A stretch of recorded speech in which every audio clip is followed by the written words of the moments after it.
एक बहुत पुराना हमने सुना था कि चूल्हे के अंदर यदि एक छोटी सी भी चिंगारी रह जाती है, हवा लगते ही वो अग्नि हो जाती है।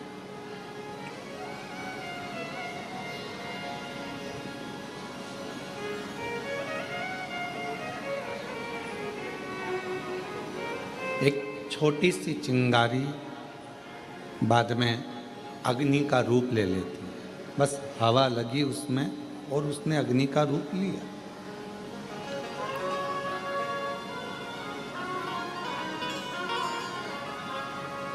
जैसे भट्टी में, चूल्हे में एक छोटी सी अग्नि रखी रहती है जिससे वो कभी भी प्रज्वलित कर ली जाए।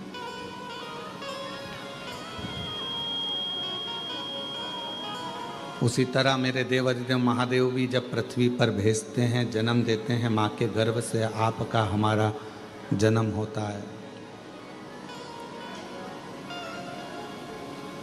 और भगवान देवाधिदेव महादेव जब माता के गर्भ से आपको और हमको जन्म देते हैं, तब एक भक्ति की छोटी सी चिंगारी हमारे अंदर रख देते हैं। और जब हम पृथ्वी पर जन्म ले लेते हैं, कहीं शिव महापुराण की कथा की हवा हमें लगती है तो हमारी भक्ति की अग्नि फिर प्रज्वलित होने लगती है। और वो भक्ति की जो अग्नि है वो पापों को समाप्त करने के लिए, तृष्णा को, वासना को, अहंकार को समाप्त करने के लिए होती है।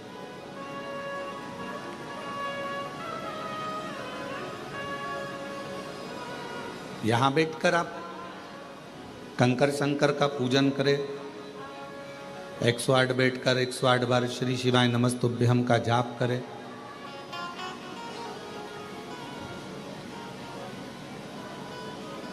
बीच बीच में जलवृष्टि भी होती रही, भजन करते रहे, स्मरण करते रहे, नाम जाप करते रहे। और फिर साथ में भगवान शंकर की कृपा से, करुणा से, उनकी उदारता से ये शिव महापुराण की कथा श्रवण करने को मिल गई।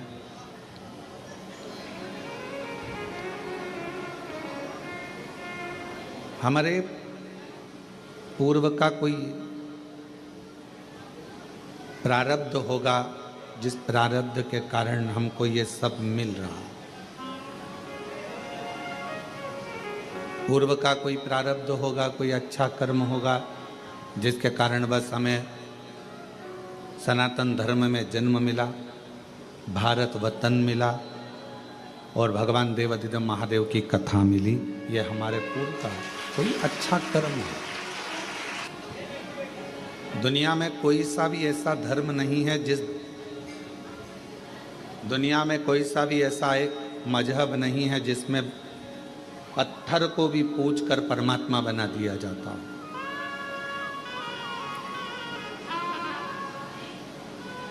भारत की भूमि पर केवल एक सनातन धर्म ऐसा है, हिंदू धर्म ऐसा है जो एक पत्थर को भी पूज कर परमात्मा बना देते हैं और परमात्मा की आराधना कर रहे हैं।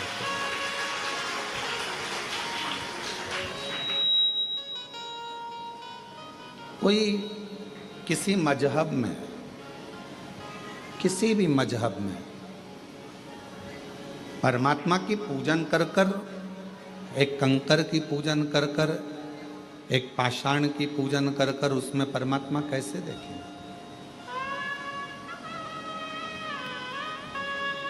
ये बल किसी में भी नहीं।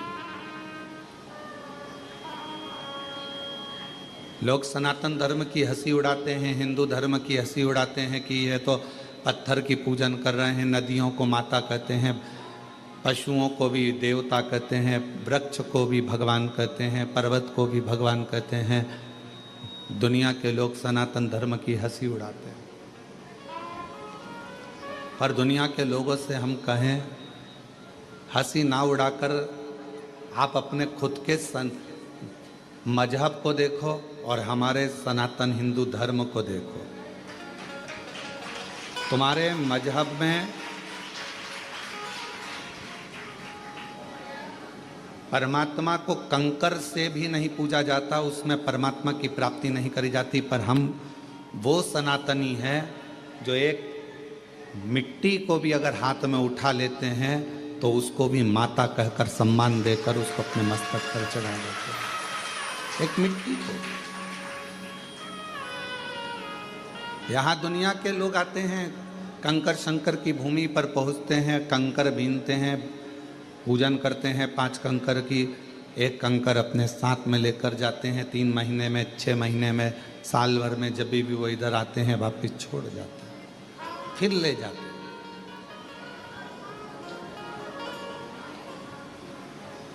उसमें कोई आपका जो विश्वास है, आपका जो भरोसा है, आपकी जो दृढ़ता है, उस कंकर में शंकर को ढूंढने का प्रयास करते हैं।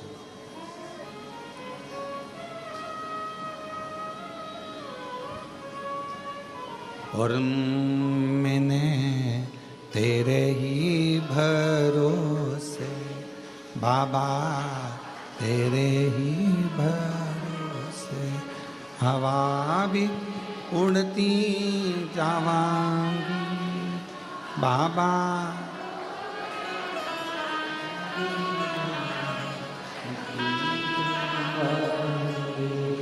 भोले हवा भी उड़ती जावांगी बाबा, डोर हत्तो छड़ी राम कटी जा। भोले मैं तेरी शंभू मैं तेरी। एक भक्ति की चिंगारी हमारे भीतर है और वह भक्ति की चिंगारी ही हमें परमात्मा से मिलाती है। सब शिव महापुराण को नहीं सुनते, सब शंकर जी के मंदिर नहीं जाते, सब कुबेरेश्वर धाम नहीं आते। कौन शिव महापुराण की कथा सुन रहा है, कौन शंकर जी के मंदिर जा रहा है, कौन कुबेरेश्वर धाम जा रहा है, कौन उज्जैनी, कौन विश्वनाथ जा रहा है, कौन गंगा को नहा रहा है, कौन आराधना कर रहा है, साधना कर रहा है। भगवान ने सबको अपने, जिसके हृदय में भक्ति देकर परमात्मा ने भेजा और थोड़ी सी भी हवा उस भक्ति की चिंगारी पर पड़ी, परमात्मा ने उसको खींचकर कुबेरेश्वर धाम की धरा तक दिया। भगवान ने बुलाया और वो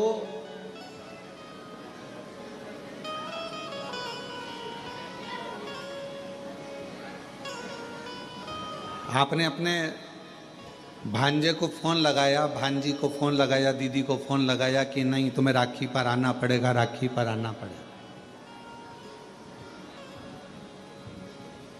फोन लगाने से पहले तुमने, दीदी के आने के पहले तुमने तैयारी करी कि नहीं करी?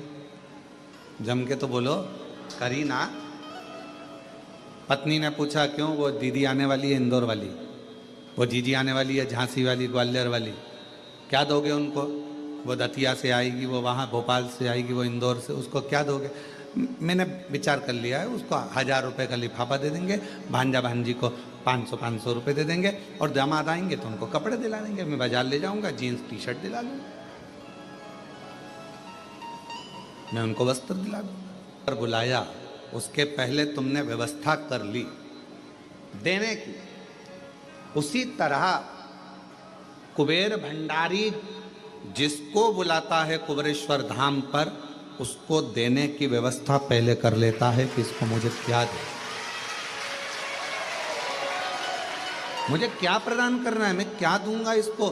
क्योंकि ये मेरे यहाँ आएगी और खाली अगर चली गई तो 10 जगह जाकर कहेगी हम तो कुबेरेश्वर धाम होकर आए थे, हम तो होकर आए, हमें बाबा ने दिया नहीं, हमको 3 महीने में वापिस जाना था, हमको दिया नहीं। उसके मन में भाव उत्पन्न हो।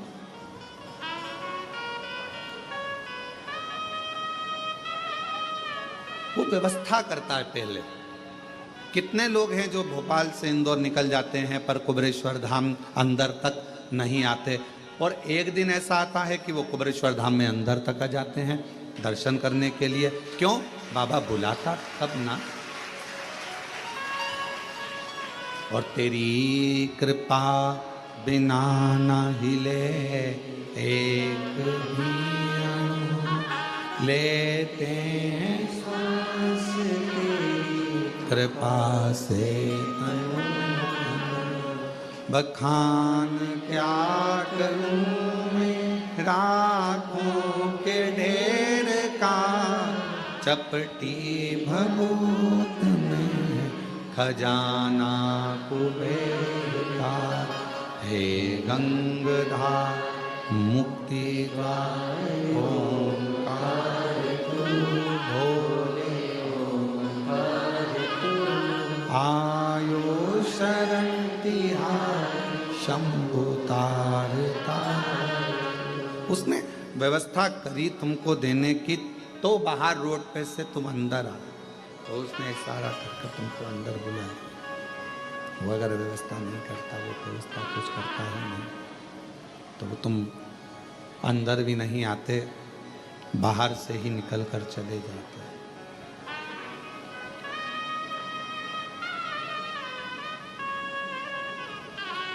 जो आया पहुँचे, बाबा का दर्शन किया, जल चढ़ाया, 108 बार श्री शिवाय नमस्तुभ्यम कहा,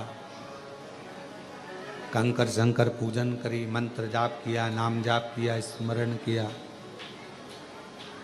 तो शिव त्रिकालदर्शी कैलाशी अविनाशी भगवान शंकर ना करें, कृपा क्यों ना करें?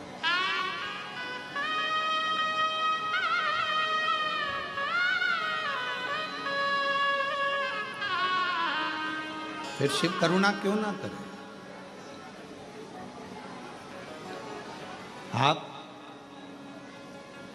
कहीं पर भी रहो, जहां तुम्हारी मर्जी पड़े वहां रहिए। घर में, दुकान पर, फैक्ट्री में, मकान में, सर्विस में, नौकरी में, जहां तुम्हारा मर्जी पड़े वहां रहो। कई माताएं कहती हैं, कई भाई कहते हैं कि हम मंदिर नहीं जा पाते क्योंकि हमारी कॉलोनी से मंदिर बहुत दूर है। कई लोग कहते हैं कि हमारी सोसाइटी में मंदिर नहीं है। कोई कहता है हम इतनी बड़ी सिटी में रहते हैं कि वहाँ मंदिर हमारे पास में लगता नहीं। कोई कहता है कि हमारे यहाँ मंदिर तो है पर मंदिर के अंदर जाने नहीं देते।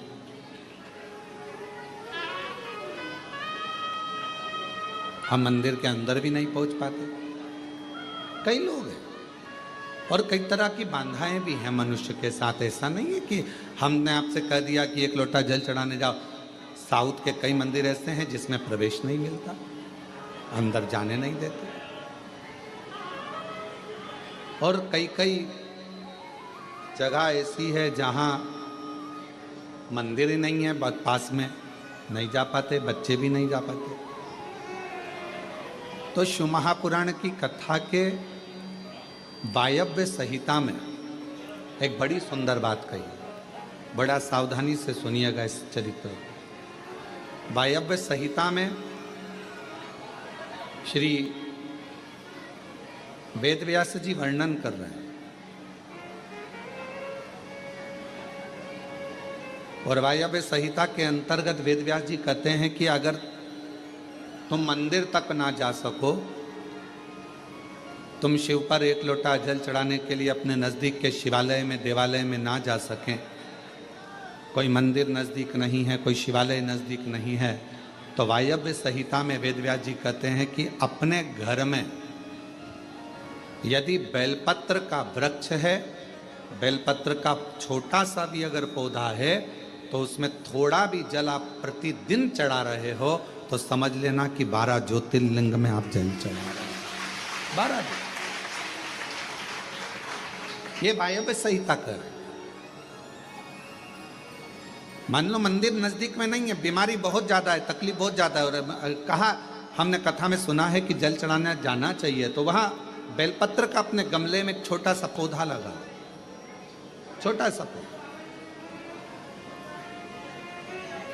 और छोटा सा पौधा लगाकर उस पौधे की परवरिश करो, जल चढ़ाओ, जब वो पौधा बड़ा हो जाए तो किसी बगीचे में जाकर, कहीं शिवालय में, देवालय में, कहीं पर एकांत में उस पौधे को लगा दो।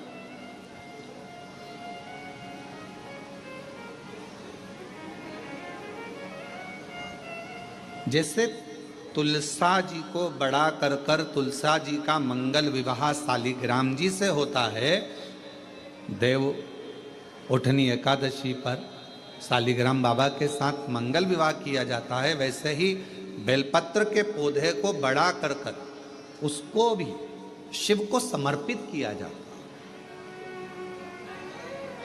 भगवान शंकर को समर्पित किया जाता है।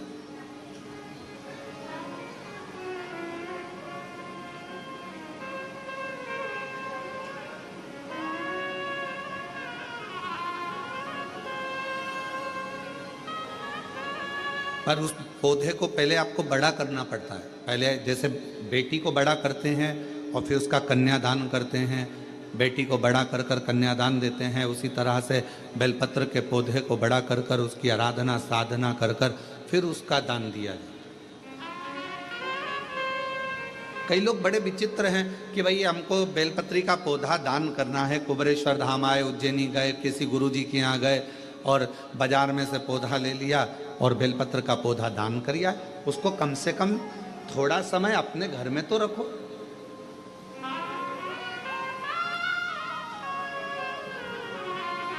गौदान का नियम मालूम है आपको? कितना लोग जानते हैं गौदान के नियम को? गौदान का नियम होता है, कई लोग बेटी के विवाह में गाय दान करते हैं, कई लोग कोई शांत हो जाता है तो 12वें में 13वें में गाय दान करते हैं ना, गौदान करते। परदादा के लिए दान कर रहे हो, वो चले गए, शांत हो गए, उनके 12वें में, उनके 13वें में, उनके 1 महीने के बाद अगर आप दान कर रहे हो, 12वें 13वें में दे रहे हो, या कन्यादान बेटी का कर रहे हो उसमें गौदान कर रहे हो, या तुम्हारा मन हुआ का गौदान करना है हमारे पूर्वजों, तो पहले उस गाय बछड़े को अपने घर में रखकर उसकी सेवा करना पड़ेगी 1 रात्रि 2 रात्रि, उसके बाद गौदान करो। पहले उसकी सेवा तो करो।